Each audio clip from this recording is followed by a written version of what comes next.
ನಾಗಮಂಗಲ ಗಲಭೆ ಬಗ್ಗೆ ಎಚ್ಡಿಕೆ ಹೇಳಿದ್ದೇನು? ಮಗನನ್ನ A1 ಮಾಡಿದ್ದಕ್ಕೆ ತಾಯಿ ಕಣ್ಣೀರು. ನಾವು ಕೈಯಲ್ಲಿ ತಲ್ವಾರ್ ಹಿಡಿದುಕೊಳ್ಬೇಕಾ ಅಂತ ಹೇಳಿದ್ಯಾರು? ಸಹಜ ಸ್ಥಿತಿಗೆ ಮರಳಿದ ಗಲಭೆ ಪೀಡಿತ ನಾಗಮಂಗಲ.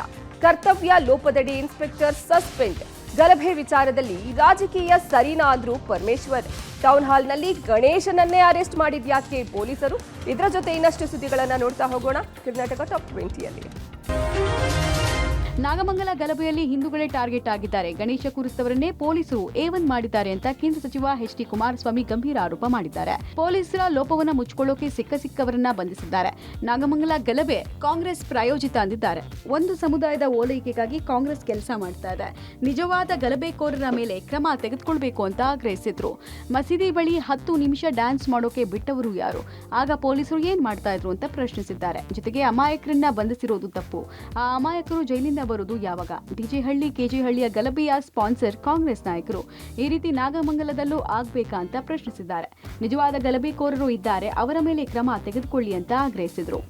ವೀರೇಂದ್ರ ಪಾಟೀಲ್ ಸರ್ಕಾರ ತೆಗಿಬೇಕು ಅಂತೇಳಿ ಕಾಂಗ್ರೆಸ್ ನಾಯಕರುಗಳೇ ಅವತ್ತ 2 ತಾಲೂಕಿನಲ್ಲಿ ಅವಳಿ ನಗರಗಳು ದೊಡ್ಡ ಮಟ್ಟದಲ್ಲಿ ದಿನಸಿ ಅಂಗಡಿಗಳು ಪೇಟೆ ಬೀದಿನೆಲ್ಲ ಬೆಂಕಿ ಇಟ್ಟು ದೊಡ್ಡ ಒಂದು ಸಂಘರ್ಷ ನಡೀತಲ್ಲ. ಅವತ್ತು ಏನು ಕೋಮಗಲಭೆ ಅನ್ಕೊಂಡ್ರೆ ಅದು ಕೋಮಗಲಭೆ ಅಲ್ಲ, ಅದು ಇದೇ ಕಾಂಗ್ರೆಸ್ನ ಸ್ಪಾನ್ಸರ್ಡ್ ಕಾರ್ಯಕ್ರಮ. ಈಗ ಚನ್ನಪಟ್ಟಣದಲ್ಲಿ ಬೇರೆ ಚುನಾವಣೆ ನಡೆಸಬೇಕಲ್ಲ, ಈಗೆಲ್ಲ ಒಂದು ಓಲೈಸ್ಗಳ ಪದ್ಧತಿ ಶುರು ಮಾಡಿಬಿಟ್ರಲ್ಲ. ನಾಗಮಂಗಲದಲ್ಲಿ ಗಣೇಶ ಕೂರಿಸಿದ ಕಿರಣ್ ಎಂಬಾತನನ್ನ A1 ಮಾಡಿದ್ದಕ್ಕೆ ಕಿರಣ್ ತಾಯಿ ಆಕ್ರೋಶ ವ್ಯಕ್ತಪಡಿಸಿದ್ದಾರೆ. ಪೊಲೀಸರು ಬೇಕಾಬಿಟ್ಟಿ FIR ಹಾಕಿದ್ದಾರೆ. ನನ್ನ ಮಗ ಯಾವುದೇ ತಪ್ಪು ಮಾಡಿಲ್ಲ, ಗಣಪತಿ ಕೂರಿಸಿದೆ ತಪ್ಪ ಅಂತ ಪ್ರಶ್ನಿಸಿದ್ದಾರೆ. ಈ ನಡುವೆ A15 ದಿವಾಕರ್ ಮಾವ ಪುಟ್ಟರಾಜು ವಿಧಿವಶ ಆಗಿದ್ದಾರೆ. ಅಂತಿಮ ದರ್ಶನ ಮಾಡೋದಕ್ಕೆ ದಿವಾಕರ್ಗೆ ಅವಕಾಶ ನೀಡುವಂತೆ ಕುಟುಂಬಸ್ಥರು ಮನವಿ ಮಾಡಿದ್ದಾರೆ. ಗಂಡ ಜೈಲಲ್ಲಿದ್ದಾರೆ, ಅಪ್ಪ ಮೃತರಾಗಿದ್ದಾರೆ, ಕಷ್ಟದ ಪರಿಸ್ಥಿತಿ ಎದುರಿಸ್ತಾ ಇದ್ದೀವಿ ಅಂತ ದಿವಾಕರ್ ಪತ್ನಿ ದಿವ್ಯಾ ಕಣ್ಣೀರಿಟ್ಟಿದ್ದಾರೆ. ನನ್ನ ಅಪ್ಪನ ಅಂತಿಮ ದರ್ಶನ ಮಾಡೋಕೆ ನನ್ನ ಗಂಡನಿಗೆ ಅವಕಾಶವನ್ನು ನೀಡಬೇಕು ಅಂತ ಮನವಿ ಮಾಡಿದ್ದಾರೆ. ಬೆಂಕಿ ಇಟ್ಟವರು, ದಾಂಧಲೆ ನಡೆಸಿದವರು ಆರಾಮಾಗಿದ್ದಾರೆ, ತಪ್ಪು ಮಾಡಿದ ಅಮಾಯಕರು ಜೈಲು ಸೇರಿದ್ದಾರೆ ಅಂತ ದಿವ್ಯಾ ಕಿಡಿಕಾರಿದ್ದಾರೆ. ಗಣಪತಿ ಈಗ 3 ಜನ ಅವ್ರಿ ಸರ್, ಅವರೊಬ್ಬರೇ ಇಲ್ಲ, ಯಾರ ಹೆಸರು ಅಂತ ನಾವು ಕಾಣೋಣ. 3 ಜನ ಅವ್ರೆ ತಾನೆ ಕಿರಣ್ ಅನ್ನೋರು. ಈಗ ನನ್ನ ಮಗನ್ನೇ A1 ಅಂತ ಮಾಡ್ತಾವ್ರಲ್ಲ, ಹೆಂಗೆ? ಕ್ಯಾತ್ಮನಹಳ್ಳಿಲಿ ನಮ್ಮ ತಂದೆ ತೀರೋಗಿದ್ದಾರೆ.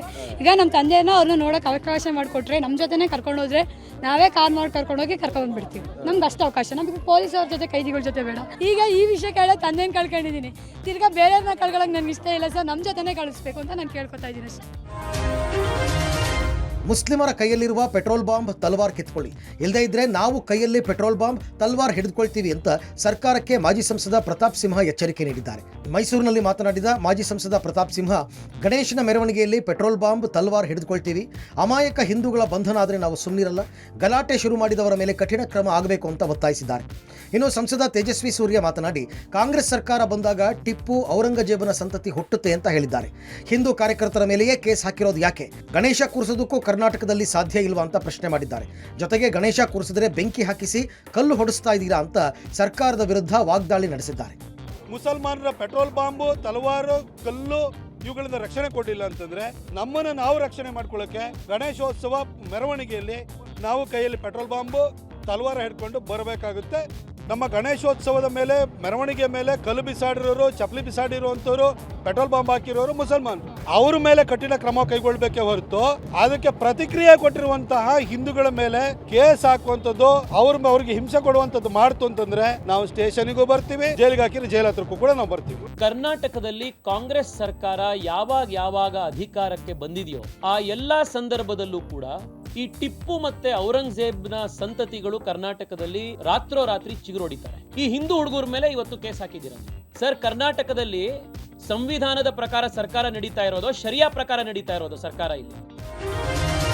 ಗಣೇಶ ವಿಸರ್ಜನೆ ವೇಳೆ ನಡೆದ ಗಲಭೆಯಿಂದ ನಾಗಮಂಗಲ ಸಹಜ ಸ್ಥಿತಿಗೆ ಮರಳಿದ್ರು ಬೂದಿ ಮುಚ್ಚಿದ ಕೆಣ್ಣದಂತಿದೆ. ನಾಗಮಂಗಲದ ನೆಮ್ಮದಿ ಕೆಡಿಸಿದ ಕಿಡಿಗೇಡಿಗಳ ವಿರುದ್ಧ FIR ದಾಖಲಿಸಲಾಗಿದೆ. 52 ಜನರನ್ನ ಬಂಧಿಸಿ ಜೈಲಿಗಟ್ಟಲಾಗಿದೆ. ತಲೆಮರೆಸಿಕೊಂಡ ಗಲಭೆಕೋರರಿಗಾಗಿ ಪೊಲೀಸರು ಹುಡುಕಾಟವನ್ನು ನಡೆಸಿದ್ದಾರೆ. ಸಿಸಿ ಕ್ಯಾಮೆರಾ ದೃಶ್ಯ ಆಧರಿಸಿ ಆರೋಪಿಗಳ ಪತ್ತೆಗೆ ಪೊಲೀಸರು ಮುಂದಾಗಿದ್ದಾರೆ. ಬಂಧಿತ 52 ಆರೋಪಿಗಳಿಗೆ 14 ದಿನಗಳ ನ್ಯಾಯಾಂಗ ಬಂಧನಕ್ಕೆ ಒಪ್ಪಿಸಿ ಹಿರಿಯ ಸಿವಿಲ್ ನ್ಯಾಯಾಧೀಶರು ಆದೇಶಿಸಿದ್ದಾರೆ. ಮಂಡ್ಯ ಜಿಲ್ಲಾ ಕಾರಾಗೃಹಕ್ಕೆ ಆರೋಪಿಗಳನ್ನ ಶಿಫ್ಟ್ ಮಾಡಲಾಗಿದೆ. ಗಲಭೆ ಕೇಸ್ನಲ್ಲಿ ಬಂಧನವಾಗಿರುವಂತಹ ಆರೋಪಿಗಳ ಪೋಷಕರು ನಾಗಮಂಗಲ ಕೋರ್ಟ್ ಮುಂದೆ ಜಮಾಯಿಸಿದ್ರು. ಪತಿ ಮಕ್ಕಳು ಜೈಲಿಗೆ ಹೋಗ್ತಾ ಇರೋದನ್ನ ನೋಡೋಕಾಗದೆ ಕಣ್ಣೀರಿಡ್ತಾ ಇದ್ರು. ಇತ್ತ ನಾಗಮಂಗಲ ಕೋಮು ಗಲಭೆ ಪ್ರಕರಣಕ್ಕೆ ಸಂಬಂಧಪಟ್ಟಂತೆ ನಿರ್ಲಕ್ಷ್ಯ ತೋರಿದ ಪೊಲೀಸ್ ಅಧಿಕಾರಿಯ ತಲೆದಂಡ ಆಗಿದೆ. ನಾಗಮಂಗಲ ಟೌನ್ ಪೊಲೀಸ್ ಠಾಣೆಯ ಇನ್ಸ್ಪೆಕ್ಟರ್ ಅಮಾನತು ಮಾಡಲಾಗಿದೆ. ಪಿಐ ಅಶೋಕ್ ಕುಮಾರ್ ಅಮಾನತು ಮಾಡಿ ದಕ್ಷಿಣ ವಲಯದ ಡಿಐಜಿಪಿ ಬೋರ್ಲಿಂಗಯ್ಯ ಆದೇಶವನ್ನು ಹೊರಡಿಸಿದ್ದಾರೆ. ನಾಗಮಂಗಲ ಗಲಭೆಯಲ್ಲಿ ಬಿಜೆಪಿ ರಾಜಕೀಯ ಮಾಡೋದಾದರೆ ಮಾಡಲಿ ಅಂತ ಗೃಹ ಸಚಿವ ಡಾಕ್ಟರ್ ಜಿ ಪರಮೇಶ್ವರ್ ಗರಂ ಆಗಿದ್ದಾರೆ. ಬೆಂಗಳೂರಿನಲ್ಲಿ ಮಾತನಾಡಿದ ಗೃಹ ಸಚಿವ ಪರಮೇಶ್ವರ್, ನಾಗಮಂಗಲ ಗಲಭೆ ವಿಚಾರವಾಗಿ ರಾಜಕೀಯ ಮಾಡಬೇಡಿ ಅಂತ ಮನವಿ ಮಾಡಿದ್ದೆ, ಆದರೂ ಮಾಡ್ತಾ ಇದ್ದಾರೆ, ಇದು ಸರಿಯಲ್ಲ ಎಂದಿದ್ದಾರೆ. ಈ ಘಟನೆಯನ್ನ ನಿರ್ಣಯ ಮಾಡುವಲ್ಲಿ ಪೊಲೀಸರು ಎಡವಿದ್ದಾರೆ, ಹೀಗಾಗಿ ಇನ್ಸ್ಪೆಕ್ಟರ್ ಅವರನ್ನು ಅಮಾನತು ಮಾಡಿದ್ದೇವೆ, ಅವರ ಮೇಲೆ ತನಿಖೆ ನಡೀತಾ ಇದೆ, ವರದಿ ಕೊಡಲು ಹಿರಿಯ ಅಧಿಕಾರಿಗಳು ಸೂಚನೆ ಕೊಟ್ಟಿದ್ದಾರೆ, ನಂತರ ಕ್ರಮ ಕೈಗೊಳ್ಳಲಾಗುವುದು ಅಂತ ತಿಳಿಸಿದರು. ಘಟನೆಯ ಹಿಂದೆ ಸರ್ಕಾರದ ಕುಮ್ಮಕ್ಕು ಇದೆ ಎಂಬ ಆರೋಪಕ್ಕೆ ಸರ್ಕಾರ ಯಾರಿಗಾದರೂ ಗಲಾಟೆ ಮಾಡೋದಕ್ಕೆ ಹೇಳುತ್ತಾ? ವಿರೋಧ ಪಕ್ಷಗಳ ಆರೋಪ ಸಹಜ, ರಾಜ್ಯದಲ್ಲಿ ಕಾನೂನು ಕೈಗೆತ್ತಿಕೊಳ್ಳಲು ಯಾರಿಗೂ ಬಿಡಲ್ಲ ಅಂತ ಎಚ್ಚರಿಕೆ ನೀಡಿದರು. ಯಾವುದೇ ಹಬ್ಬದಲ್ಲಿ ಗೊಂದಲ ಗಲಾಟೆ ಮಾಡಿದ್ರೆ ಅವರನ್ನ ಬಿಡಲ್ಲ, ಕಾನೂನಿನ ಚೌಕಟ್ಟಿನಲ್ಲಿ ಕಟ್ಟುನಿಟ್ಟಿನ ಕ್ರಮ ಕೈಗೊಳ್ಳಲಾಗುವುದು, ಇದರಲ್ಲಿ ಯಾವುದೇ ಮುಲಾಜು ಇಲ್ಲ ಎಂದಿದ್ದಾರೆ. ಈಗ ನಾಗಮಂಗಲದಲ್ಲಿ ಕಂಟ್ರೋಲ್ ಇದೆ, ಐಜಿ ಅವರು ಅಲ್ಲೇ ಇದ್ದಾರೆ, ನಾಗಮಂಗಲ ಶಾಂತಿಯುತವಾಗಿದೆ ಅಂತ ಹೇಳಿದ್ದಾರೆ. ನನಗೂ ಮಾತಾಡಕ್ಕೆ ಬರುತ್ತೆ. ನಾನು ನಿನ್ನೆ ಏನು ಹೇಳಿದ್ದೀನಿ, ವಿರೋಧ ಪಕ್ಷದವರಿಗೆ ದಯಮಾಡಿ I have use that word, ದಯಮಾಡಿ ಈ ರಾಜಕೀಯ ಮಾಡೋಕ್ಕೆ ಹೋಗಬೇಡಿ ಇದರಲ್ಲಿ ಅಂತ ಹೇಳಿದ್ದೀನಿ, ಮನವಿ ಮಾಡಿದ್ದೀನಿ. ಆದರೂ ರಾಜಕೀಯ ಮಾಡ್ತೀವಿ ಅಂತಂದರೆ ಮಾಡಲಿ, ಅದನ್ನು ಹ್ಯಾಂಡಲ್ ಮಾಡೋದು ನಮ್ಗೆ ಗೊತ್ತಿಲ್ವಾ? ಯಾವ ಸರ್ಕಾರನೂ ಹೋಗಿ ನೀವು ಗಲಾಟೆ ಮಾಡಿ ಅಂತ ಹೇಳ್ತಾರೇನ್ರಿ? ಇಡೀ ರಾಜ್ಯದಲ್ಲಿ ಯಾರೂ ಕೂಡ ಕಾನೂನನ್ನು ಕೈಗೆತ್ತಿಕೊಳ್ಳೋದಕ್ಕೆ ಬಿಡೋದಿಲ್ಲ. ನಾಗಮಂಗಲದಲ್ಲಿ ನಡೆದ ಗಲಭೆ ರಾಜಕೀಯ ತಿರುವನ್ನು ಪಡ್ಕೊಳ್ತಾ ಇದೆ. ನಿನ್ನೆ ನಾಗಮಂಗಲಕ್ಕೆ ಬಿಜೆಪಿ ತಂಡ ಭೇಟಿ ಕೊಟ್ಟು ಇಂದು ಕೇಂದ್ರ ಸಚಿವ ಎಚ್.ಡಿ. ಕುಮಾರಸ್ವಾಮಿ ಭೇಟಿ ಕೊಟ್ಟಿದ್ದಾರೆ.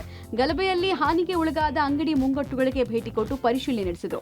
ಕಿಡಿಗೇಡಿಗಳ ಕೃತ್ಯದಿಂದ ನಷ್ಟಕ್ಕೆ ಒಳಗಾದವರಿಗೆ ಸಾಂತ್ವನ ಹೇಳಿದರು. ಬಳಿಕ ಅಧಿಕಾರಿಗಳೊಂದಿಗೆ ಸಭೆ ನಡೆಸಿ ಸಂಪೂರ್ಣ ಮಾಹಿತಿ ಸಂಗ್ರಹಿಸಿದರು. ಎಚ್ಡಿಕೆಗೆ ಮಾಜಿ ಶಾಸಕ ಸುರೇಶ್ ಗೌಡ ಸೇರಿದಂತೆ ಜೆಡಿಎಸ್ ಮುಖಂಡರು ಸಾಥ್ ಕೊಟ್ಟರು.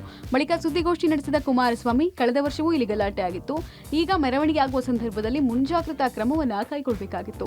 ನಾನು ಜನಪ್ರತಿನಿಧಿಯಾಗಿ ವೈಯಕ್ತಿಕವಾಗಿ ಯಾರನ್ನೂ ಓಲೈಸಿಕೊಂಡಿಲ್ಲ, ಒಬ್ಬರ ಪರ ನಾನು ಎಂದೂ ನಿಂತಿಲ್ಲ ಅಂದ್ರು. ಇನ್ನು ಪರಮೇಶ್ವರ್, ಇದೊಂದು ಸಣ್ಣ ಗಲಾಟೆ ಅಂತಾರೆ, ಸ್ಥಳೀಯ ಪೊಲೀಸರ ವೈಫಲ್ಯ ಇಲ್ಲಿ ಎದ್ದು ಕಾಣ್ತಾ ಇದೆ ಅಂತ ಆಕ್ರೋಶ ವ್ಯಕ್ತಪಡಿಸಿದ್ರು. ಗಲಭೆಯಲ್ಲಿ ಅಂಗಡಿಗಳನ್ನ ಕಳೆದುಕೊಂಡವರಿಗೆ 20,000ದಿಂದ 2 ಲಕ್ಷ ರೂಪಾಯಿ ತನಕ ಪರಿಹಾರವನ್ನ ಘೋಷಣೆ ಮಾಡಿದ್ರು.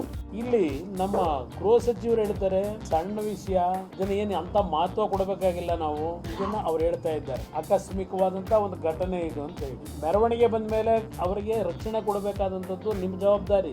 ಇಲ್ಲಿ ನಾವು ಸ್ಥಳ ಪರಿಶೀಲನೆ ಮಾಡಿದಾಗ ಎಲ್ಲ ಒಂದು ಕಡೆ ವ್ಯವಸ್ಥಿತವಾದ ಈ ಒಂದು ಘರ್ಷಣೆಗೆ ಮೊದಲೇ ಪ್ರೀ ಪ್ಲಾನ್ಡ್ ಇದೆ ಅಂತಕ್ಕಂಥದ್ದು ಕಾಣ್ತಾ ಇದೆ ಮೇಲ್ನೋಟಕ್ಕೆ. ಬೆಂಗಳೂರಿನ ಟೌನ್ ಹಾಲ್ ಇವತ್ತು ವಿನೂತನ ಪ್ರತಿಭಟನೆಗೆ ಸಾಕ್ಷಿಯಾಯಿತು. ನಾಗಮಂಗಲದಲ್ಲಿ ನಡೆದ ಗಲಭೆ ವಿರೋಧಿಸಿ ಬೆಂಗಳೂರು ಮಹಾನಗರ ಗಣೇಶ ಉತ್ಸವ ಸಮಿತಿಯಿಂದ ಪ್ರತಿಭಟನೆ ಹಮ್ಮಿಕೊಳ್ಳಲಾಗಿತ್ತು. ಪ್ರತಿಭಟನೆಗೆ ಗಣೇಶ ಮೂರ್ತಿ ತಂದು ಪ್ರತಿಭಟಿಸಲು ಪ್ರತಿಭಟನಾಕಾರರು ಮುಂದಾದರು. ಈ ವೇಳೆ ಗಣೇಶ ಮೂರ್ತಿ ಜೊತೆಗೆ ಪ್ರತಿಭಟನೆಗೆ ಪೊಲೀಸರು ಅಡ್ಡಿ ಉಂಟು ಮಾಡಿದರು.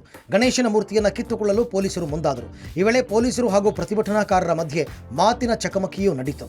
ಗಣೇಶನ ಮೂರ್ತಿಯನ್ನು ಎರಡೂ ಕಡೆಯವರು ಎಳೆದಾಡಿದರು. ಪ್ರತಿಭಟನಾಕಾರರಿಂದ ಗಣೇಶನನ್ನು ಕಿತ್ತುಕೊಂಡ ಪೊಲೀಸರು ಪೊಲೀಸ್ ವಾಹನದತ್ತ ಹೊತ್ತೊಯ್ದರು. ಗಣೇಶ ಮೂರ್ತಿಯನ್ನು ವಶಕ್ಕೆ ಪಡೆದು ಪೊಲೀಸ್ ಠಾಣೆಗೆ ಕೊಂಡೊಯ್ದರು.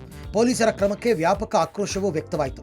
ಇನ್ನು ಕೇಸರಿ ಶಾಲು ಹಾಕಿದ್ದಕ್ಕೆ ಪೊಲೀಸರು ಅರೆಸ್ಟ್ ಮಾಡಿದ್ದಾರೆ ಎಂಬ ಆರೋಪ ಎದುರಾಗಿದೆ. ಟೌನ್ ಹಾಲ್ ಬಳಿ ಪ್ರತಿಭಟನೆ ನೋಡಲು ಬಂದಿದ್ದ ವಿಎಚ್ಪಿ ಕಾರ್ಯಕರ್ತ ಕೇಸರಿ ಶಾಲು ಹಾಕಿದ್ರಂತೆ.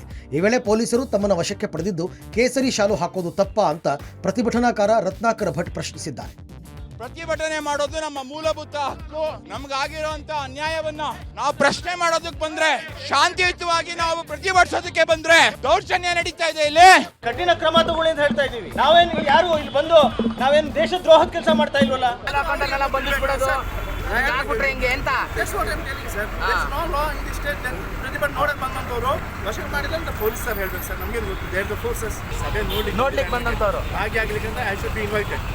ನೋಡ್ಲಿಕ್ಕೆ ಬಂದಂತವ್ರು ನಾನು ನೋಡಿ ಬಂದೆ ಅಂಡ್ ವಿಶ್ವ ಹಿಂದೂ ಪರಿಷತ್ ಕಡೆಯಿಂದ ಬಂದಿದ್ದೇನೆ.